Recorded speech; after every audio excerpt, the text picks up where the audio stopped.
प्रणाम। आप सभी के स्वागत बा हमार चैनल पर। आज आप सभी के एगो बेटा विवाह गीत सुनावतनी। आशा बा कि आप सबके गीत पसंद आए तो लाइक और कमेंट जरूर करम लोगे। मालिन संजोगेली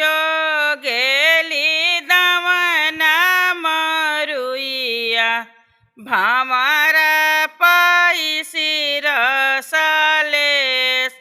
मालिन संजोगेली दवना मरुइया भामारा पैसी रसलेस। एतना सूरत के जे रहल दुलरुआ कौना विधि रहल कुमार।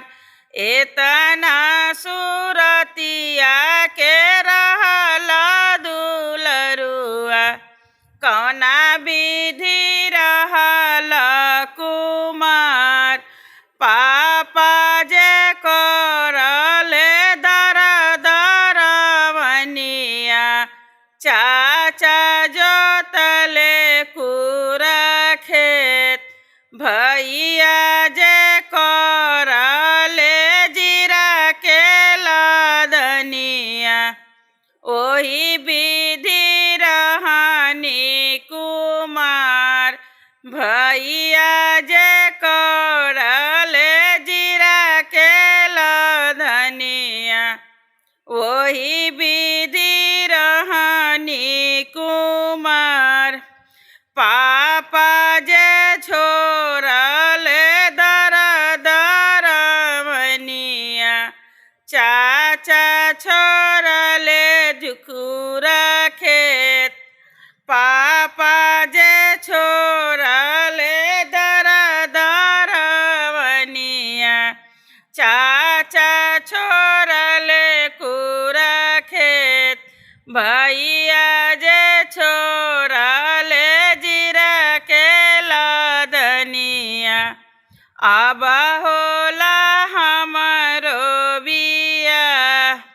भैया जे छोड़ले जीरा के लदनिया अब होला हमरो बियाह। केना काही नदिया में झिलिमिली पनिया किना कर नदिया से बार। के कराही नदिया में चेल्हावा मछरिया कौन दुल्हा फेंके महाजाल।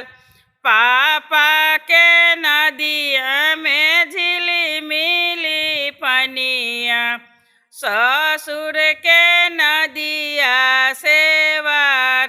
सारावा के नदिया में चेल्हावा मछरिया सुंदर दुल्हा फेंके महा